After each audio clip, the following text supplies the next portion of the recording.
Hey guys, how you doing today? It's P.E. Gilbert, your blogger, writing consultant and the author to the upcoming fantasy novella, The Sultan's Daughter. And today we are honoured to have an interview with author LaSasha Flame. LaSasha is someone who wants to bring some much wanted heat, sizzle and spice to the dark romance and paranormal fantasy genres. And she has written many titles, including the Dark Immortal Flame series, the Torrid Tales series, and the Breaking of All the Rules series. Here is the interview. Enjoy. Well, let's get to it then. Let's hear a bit about you, shall we? Where do you come from, and has this place influenced your writings at all?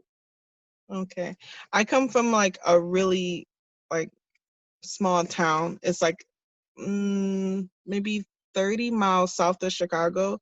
I mean, I guess you could say a Chicago suburb, but it's so far they might be like the last little bit of Chicago. But it's a small town. Nobody's ever heard of us, not even our neighbors. And we used to be one stoplight, but now we have two stoplights. So I feel like that's a little bit of an upgrade, the fact that we have enough where we need more than one stoplight. But it's really, really small. And it's nice because you do know your neighbors and everything. But it also, being rural, you got to drive a lot farther when it comes to like food shopping and things like that. But it's a nice neighborhood. It's really nice. But before we settled here, and it's called Monique, that's a small town. My mother was in the military, so I've actually traveled around. I'm an Army brat, and I've lived in many places. Not all of the United States. I've lived in Europe, and but it's really nice when you get to put down roots. And the small town compared, I mean, don't get me wrong, I love Chicago, great food, but I like the peace and quiet of the small town. Totally understand it. Where I live, it is really noisy. Totally understand that. Your author name is a really cool one, LaSasha Flame. I absolutely love it. I hope the viewers do as well. How did you come to choose it, though? Okay, so I like listening to Beyonce music. I'm not like this huge Beyonce fan. I'm not like a huge fan of like any particular artist, but I do love music, and I love really good music. And Beyonce lately, especially when she did like the 50 Shades of Grey soundtrack, she's ventured into a new genre of music, and it's kind of like a new little genre, but it's like a dark R&B. And what I love about this genre is that they sing about love, but they sing about like the opposite, like the heartbreak of love and loving the wrong people, and when love is not enough. So I really like that. And when I was trying to think of a name and I was listening to some of her music, I like that she has an alter ego, and it's Sasa Fierce. And I was thinking like, man, I really like that. That would have been a great pen name. Obviously, I'm not going to just take her name. So Obviously, yes. so I turned Sasha into LaSasha, and then I was like, I needed something else besides fierce. And what's more fierce than fire? I mean, fire can really consume you. But I wanted to say fire, so I went with flame, and that's how I have my pen name. It's a great pen name. It's a great story to how you got it. I like it a lot, and it suits you and the particular type of books that you write as well. Yeah. You are a very talented author, I must say. You have predominantly written steamy, dark romance novels. What 3 books or films inspired you to write in this genre? Okay. That's a good question. I know, I'm asking it. I made it. I can't really say that. I mean, I love books and movies, but I gotta say for my books, the particular like the stories, a lot of them is more inspired by dreams.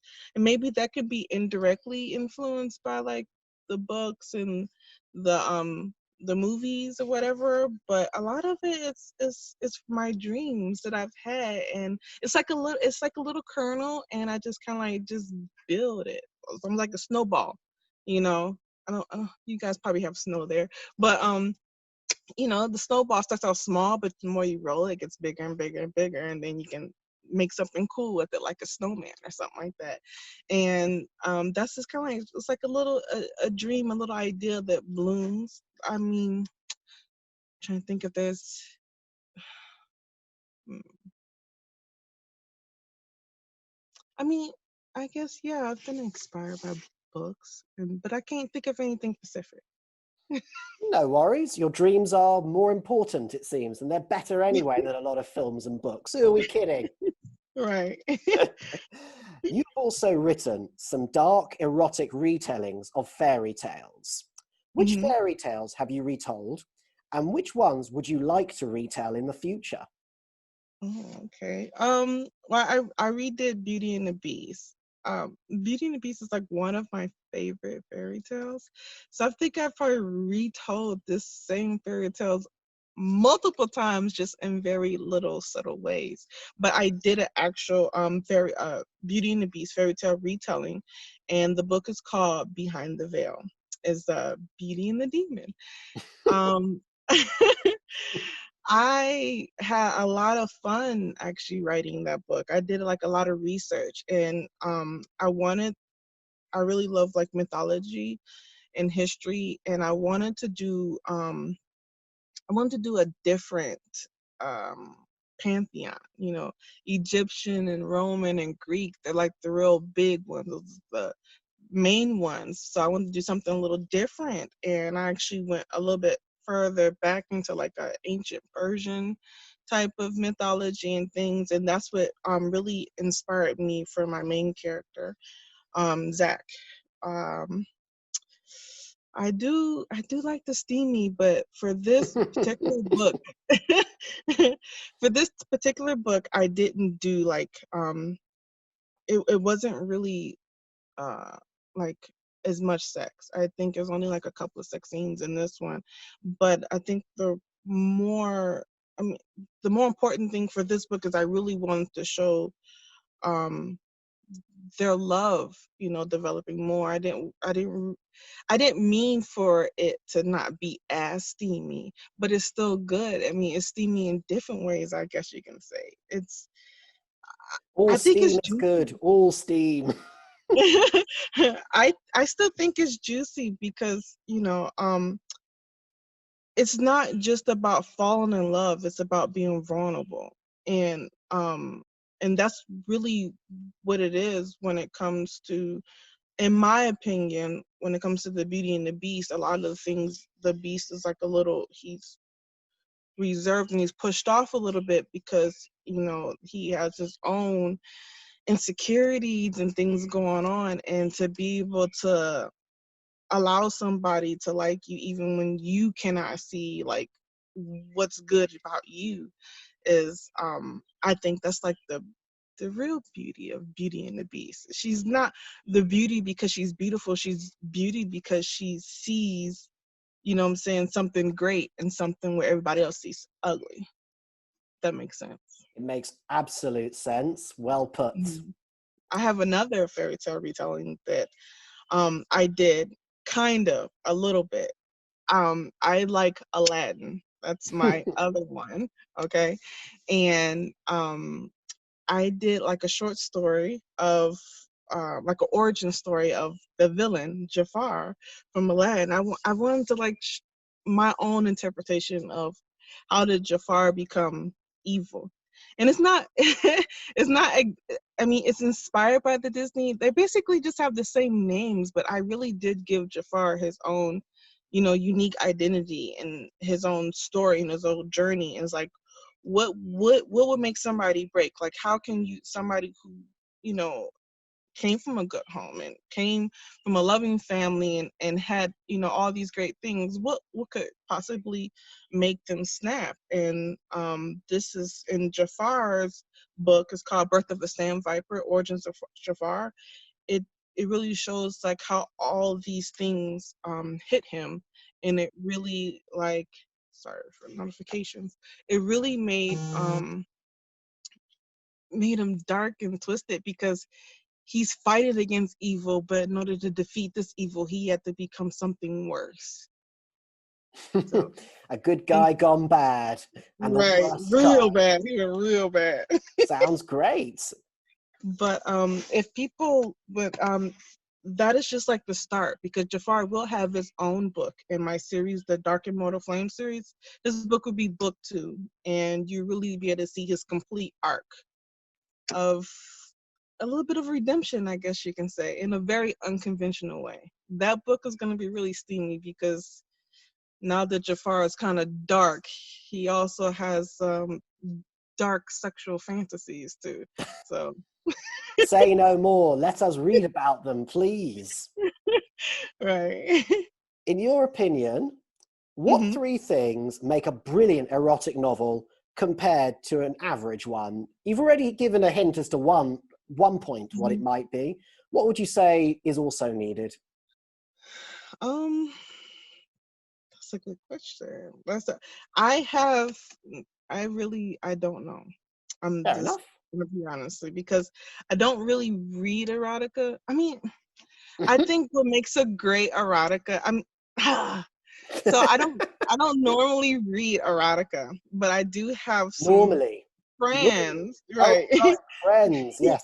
I have friends who are authors in the erotica genre, and sometimes we're critique partners, so I read their work and I give the feedback and everything. And some of them have me read the book for reviews and things like that. And their stuff I would read only because that it really does give a good story. If I'm gonna read, I think for me a good erotica novel has a real story. And even though there's a lot of steam, um, a good plot makes me want to keep reading. If it's just sex, sex, sex, um, I get a little bored with it. But there's another author who I read, and even though she does have this lot of sex, and she she's very like out there. I mean, there's a lot of people who's mad at her because of some of the themes of her books, but she does it in such a way that it's an art. It's like reading poetry as opposed to just reading sex. And I think that, I mean, they don't have to be in the same thing, but showing the art of sex and having a good story that makes you excited about the sex. I guess those are 2 things. Those are 2 things. And just being talented of knowing when to apply which. Sounds like you know what you're talking about for someone who doesn't normally read the erotic genre. Good answer. And what's the name of that author so that our viewers stay well away from her, of course. Well away. What's her name?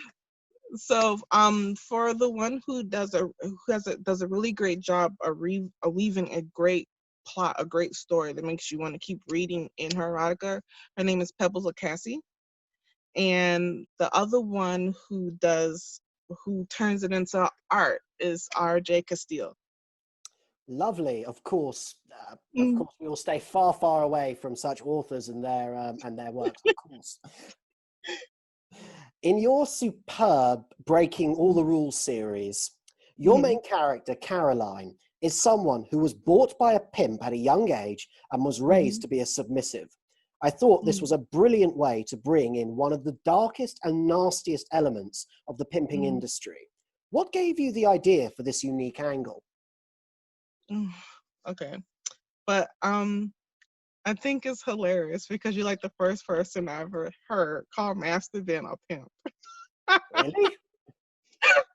Yeah, so it's like, Master wow. Ben. It's like when yeah, a pimp. That's hilarious. I'm not even sure if he like that or not. I don't know. He's very like snooty and uppity and everything. So, but I guess he's a pimp. He doesn't normally share his women with other people. He has what he's built is a harem of women that are groomed in the particular way that he wants them to be. But he's a shady guy who buys women from sex traffickers. That's basically what he is. He's a sex slave master, and he doesn't like to share. He's very stingy. So, I mean, he does become a pimp when he decides to pimp out Caroline for some money. So I guess he can just put that feather in his hat right there. But because he's so selfish and he wants to keep him to himself and he doesn't like to share, is why. And Caroline was actually like his favorite. She was like his main girl. She is the one that he groomed. You know, a He lot has a of the other strange girls. way of showing favoritism, that's for sure. Yeah. Yes, he's very demented. He's really cruel. But he was never like really loving to her in the first place. But when she betrayed him by stepping out on him with Derek, you got to see the real him. She got to see the real him. This is who he's always been and what he's always done. And she even knows that he has a dark side, but he never seen it. So even though his good side, because it's not really good, is but even though his good side is really messed up, the darker side is like way more scary. And I don't really, for me, I don't think that the angle is that unique. You know, it's a sad reality that most don't like to acknowledge. But I know several women in real life whose mother allowed them to be sexually abused. You know, they've done it to keep a man. They've been abused by parents or foster parents, and some have been outright pimped out, like as young as 9. So um I do have incredible respect for these women. I love them to death. They they did give me a lot of, information and insight from the victim and what it's like to be drawn into that. But they're incredibly powerful. They're so strong because they did make it out. And so many other young girls who this happened to, and boys, they don't make it out. They don't. And it's like really, whew. But the thing is that even though the thing that I love about these women, and that is the main part that I want to add to Caroline, is they did not let their abuse break them. They didn't let it break their spirit.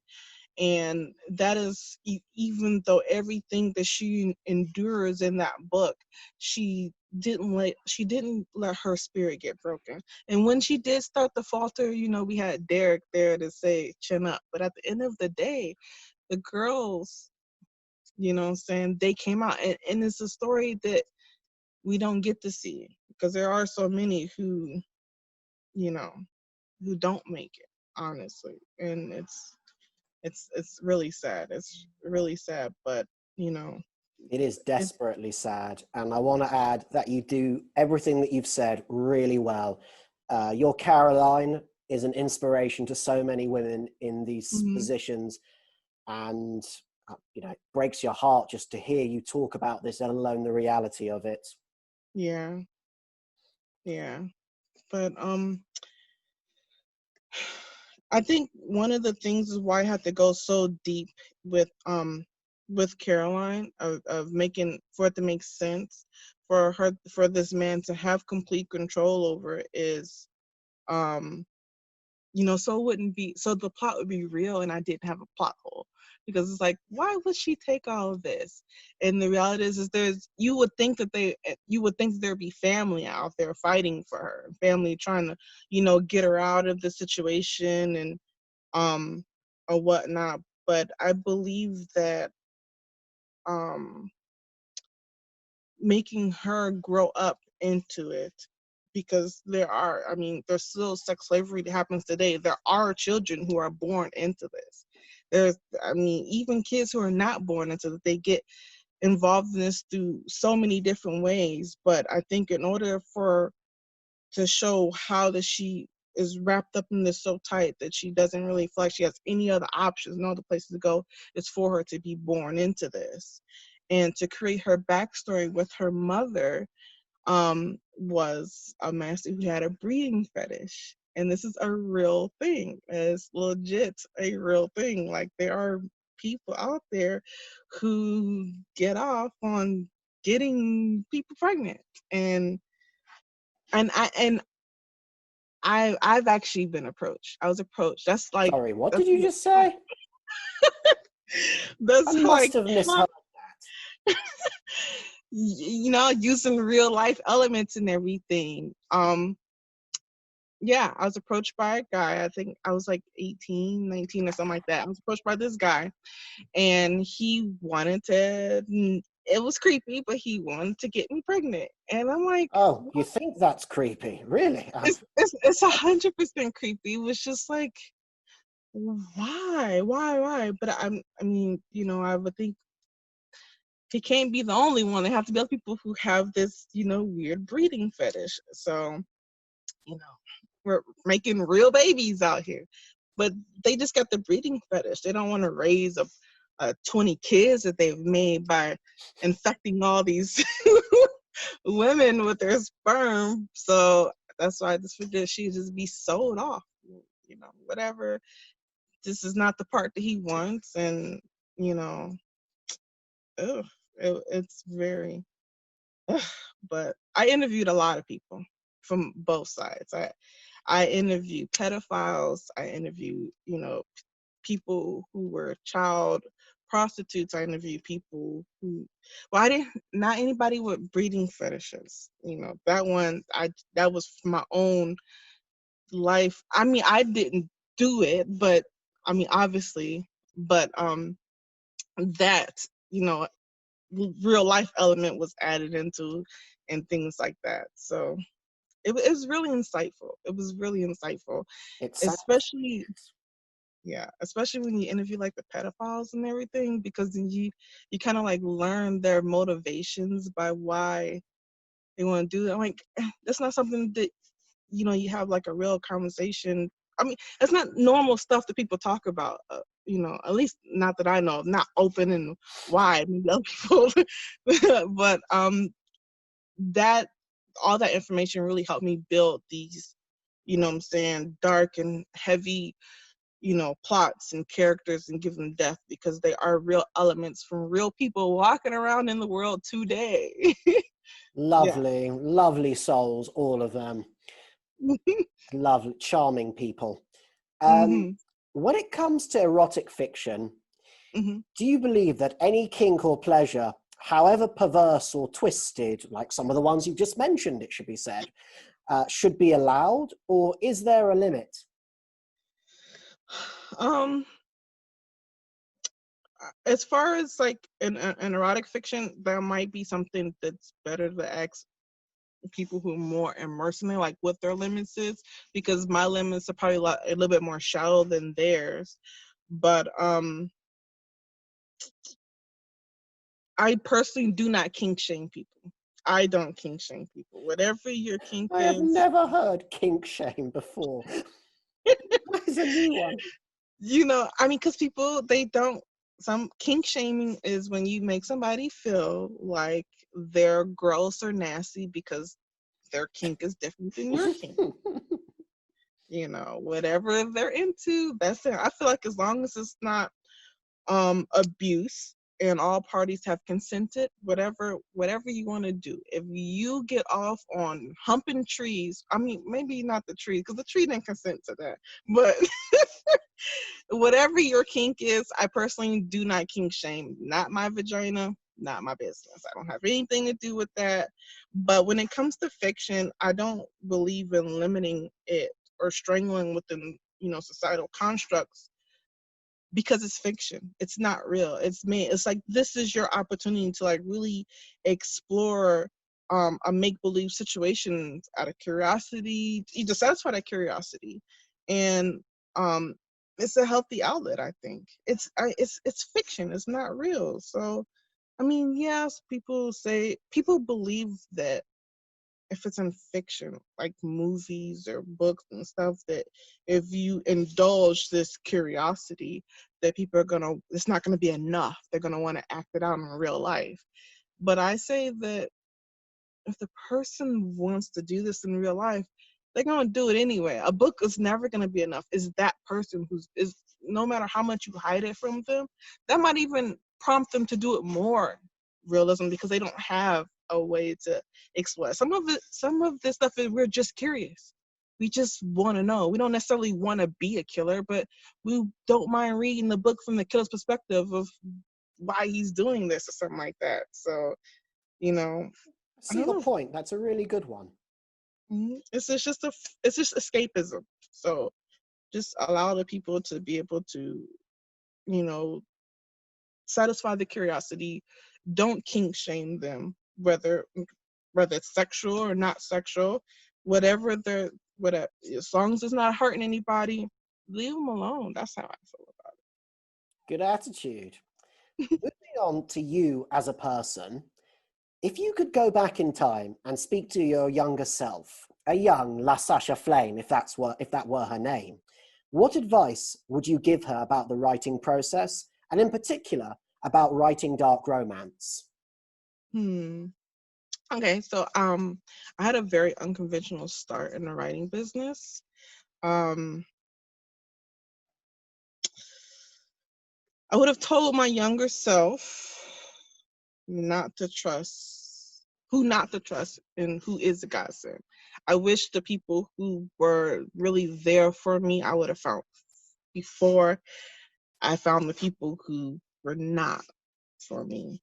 And I think that's been the hardest part is finding your tribe and avoiding the scam artists, because when you're really new and when you're really green, you don't know, you just please help me somebody, and the vultures come. I wish I would have, you know, wish I would know who to stay clear of and known who I needed, because I would have found the good people a lot faster. You really do need your tribe, because it does help. You need that support system. A lot of us don't always have that support system at home, you know, from our family or friends or things, especially if they write erotica. You know, there's a lot of judgment with that. It comes with it. There's even a lot of judgment within the industry. So having your tribe is really important. I would have stressed that that would have been, you know, important. I mean, I've been pretty lucky. I've only been like maybe hurt emotionally, but I haven't necessarily been like hit financially by like how other people have. I've helped a lot of authors who have been like basically cleaned out of money and things because there's a lot of vultures. But you know, That's good of I you. yeah, but I don't know. Maybe I had to go through that because that really inspired me to, you know, pay it forward by really helping a lot of aspiring authors. So maybe I had to go through some dirt or some ugly in order to be able to be inspired to help others. Either way, you have used your experiences in a positive way and are helping others. That is priceless, and you are one of the godsends of the tribe. Oh, so What? sweet. I'm really not that sweet. I have a reputation to uphold. Uh, what do you find harder, writing your books or marketing them? Oh, yeah. Writing is the easy part. That's the easy part because that's the fun. That's where you get to let all of your inspiration and all of your excitement to just come, whatever. But the moment you write the end, that book has now become a liability. It costs you money. You have to pay, you know, to get it all pretty for the readers. So yeah, the writing part is the fun part. The marketing part is the not so fun part. It's not horrible. I don't hate marketing. I really don't. I know a lot of people hate. I don't hate marketing, but it's just not the fun part. It's Fair just enough. stressful. Fair enough. Have any of your friends and family read your books? Any of them? If so, does it ever feel strange or uncomfortable for you knowing that they have read erotic scenes that you have written? Well, I know some have bought my books, but I don't really know. I I mean, the only one I really know for sure who's read my book is my husband's coworker. She read the book and she left a review. I mean, I don't know. It's way more weirder that my husband was bragging about my work to his coworkers. Like it was completely shocking because he doesn't really seem to be interested in my work at all. He doesn't Really? read. No, he doesn't read any of it. He doesn't. I mean, I talk his ear off sometimes. I just talk his ear off about like a plot or characters and stuff, and he's listening. Type He of smiles listening. and nods like a smart man. Yeah, but he doesn't read my work and he doesn't take any interest in it at all. So to find out that I got a book sold from a coworker of his because he was bragging about me to anyone who would listen that I was a writer, it was just like weird. I mean, and he's never said anything about me writing to anyone in front of me. This is all something that I found out like afterwards. And it was talking to her. She's like, "Oh yeah, he's been telling everybody that you're writing a book you published and this, that, and the other." And I was like, "Oh, it's like sweet, but like, why can't you say anything, you weirdo?"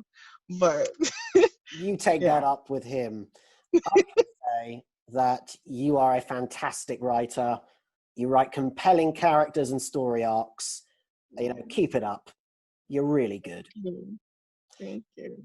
Um, and I am also someone who normally does not read erotic fiction either, it must be said. Uh, and I think you did it really well. You do what you do really well. So I look forward to more of your stuff. Thank you, thank you. You know, I don't know if I would classify myself as an erotic writer. I A dark romance and paranormal fantasy writer, then, with much steam and sizzle. And yeah, yeah, that does feel a lot better. I feel like I don't want to. I think those readers have a certain expectations, and sometimes my books are not necessarily a lot of sex. They're more plot than sex, and I don't want to disappoint them. So I mean, yes, I like them to be steamy. I don't shy away from it. I do like to add a lot of, the kink and stuff in there, but yeah, much respect for that genre though. Those authors, they kick ass. I'll take your word for it. Um, are you writing another book at the moment, or do you have one coming out? And if the Mhm. answer is yes to either, please could you tell us a bit about the book? Okay. So I just sent Cling, Dark Breeds of the Lycans, off to the editor. Mm-hmm. Cannot wait to get that book back. I'm like so excited I don't know. I'm just like I'm a helicopter mom when it comes to my books. So every single step of the process I hover. And I know my editors are like, would you leave us alone? So I'm like, okay, what's the status update? When should I get my book back? When should I get my book back? I don't know. I guess I'm the only weirdo who I hate self-editing, but I like it when other people edit my book. I'm excited about that. But this one comes out November 1st. And this one's lot more steamy, but it's about this it's about this dark like an alpha. He's like hot as sin. His name is Reich West. And he needs to find a wife and get her knocked up with his heir so that he can use the child as leverage to gain more power and like rule over half the United States and part of Canada. Um, he finds Amelia Torin and she will literally kill him before she will ever agree to like have his kid and she's like this guy, she sees him as a monster. She really does. And I she's like, I'm not wonder even why. I really wonder. she's like, I'm not having a baby with a monster. Are you crazy? And then she's like completely turned off the reason why he wants a kid. Like, you want a kid to have more power? Like, what kind of crap is that? So yeah, she's You've made it up. You tell us. she's yeah, she does give him a run for his money, but no matter how mean she is to him, no matter how many times she tells him to go sawed off somewhere. He's in love. He's like, yeah, this is wifey right here. But I know people are probably like, it's another werewolf romance. I know werewolves has been done to death, but I tried to do my best to create a fresh new take on something that's tried and true. I mean, I guess the good thing about a tried and true trope is they have their readership, but I'm hoping that I can give them their werewolf fix, but throwing something, a little different. You make a little twisty, turn the trope on its head a little bit. So to maybe refresh their love for the werewolf, I don't know, but I'm really hoping that it is a unique perspective or a fresh take on something that's tried and true. And I mean, I think I've achieved it. My test readers, they have all said that there's so many twists and turns that they never saw coming, but it was so damn good. Well So I'm done. excited. I mean, like, I love the story myself. I mean, I write what I love to read. So to me, I'm just like, this is a great story, but maybe I'm biased. You can't take my word for it, but I'm getting great feedback and everything, and I'm really excited to share this book with the world. It is the first book in my Dark Immortal Flame series. This is a series that I've been working on for like 5 years. There's 13 interconnected books in the series, and it's following a different couple in each book, but they're all linked together by by fate and prophecy. And I'm combining like fantasy, mythology, religion, history, paranormal romance with dark romance elements. It's just like all of my favorite is awesomest, bestest things, and just jamming. I love your passion for this project. I have every faith you've given it a new and unique twist to it, and it's going to be awesome. I absolutely believe it. Bestest, favoritist, ist, everything. You're going Yes. to do it, and you're going to share it with the world, and it's going to be good. It's going to do really well. I look forward to it. Yay, me too. I'm super excited. I can hear it. I mean, I'm writing it, but I look forward to you guys enjoying it. Listen, if you're not passionate and excited for it, no one ever is going to be. You be as excited as you need to be, and you express that here and now and every day. Thank you. Sure. And lastly, and I cannot believe we're already at the last question, outside of writing, what do you like to do? Okay. Well, actually, I am a pastry chef, and my first love is actually not writing. My first love was baking sweet, delectable, gourmet desserts, and it's something that is like second nature to me. Um, I don't know. I just started baking. But I like brownies, and so every time you go to like a different place and they have brownies, I'll try the brownies, and a lot of times I was just disappointed. So I'm like, I'm gonna stop trying brownies from all these different places, and I'm just gonna make my own bestest brownie recipe. And I kind of just started from brownies and just worked my way up into a lot of different things. Now I can bake just about anything. But yeah, I guess like why I say that it's second nature for me is that a lot of people for baking, and yes, some recipes it's very precise measurements. You have to like get each ingredient and to precise measurements in order to build this recipe and everything. And that's true. That's true. Especially if you're not a baker, then you want to follow the recipe exactly as it is with exact measurements. But for me, it's such second nature that I can come up with the same results by just winging it and just knowing by what's needed at what point, you know, as somebody who measured meticulously every single ingredient. And I think because it's just like 80% of the time, it's just really just math and chemistry. When you understand how adding what things interact with other things, and you know what you're trying to achieve. When you understand the math and the chemistry behind it, you can achieve it without exact measurements. At least for me, it is. I It's think like you're right. I think you're absolutely right. yeah, I use like all 5 of my senses when it comes to baking. And yeah, it's like I don't know how to explain it. It's just I just do it, and I built a business. It's by word of mouth. So all of my customers I have gotten is because somebody else has shared a cookie with them. That's so Yeah. nice. Yeah, so I don't even, yeah, I don't even at this point, I don't even, I mean, I did before, but I don't advertise that much because a lot of my business, it's a home-based business. So it's me. I don't need to be like super big right now, but all of my business is by word of mouth and referrals. And all I gotta do is put a cookie in your mouth, you'd be addicted and you'd be a customer for life. I mean, I'm very humble. I know that sounds like terrible, but at this point, after 16 years, I'm pretty confident in my work. I can feel it. And that's the important part. I know many people who would like your biscuits. Many of Mhm. them. Well, keep Yeah. it going. Keep doing it.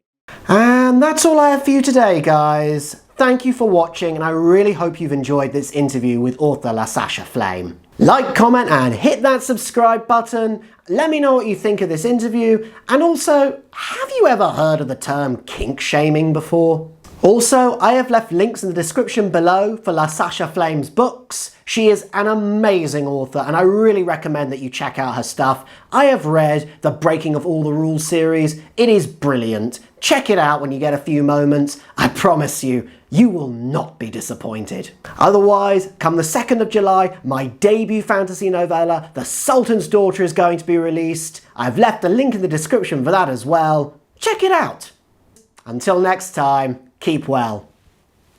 Once again, guys, I just wanted to say thank you so much for watching my video. I really appreciate it and I hope you've enjoyed it. Hit that subscribe button and then you will be the first to receive more awesome content from my channel, and I hope to see you again soon.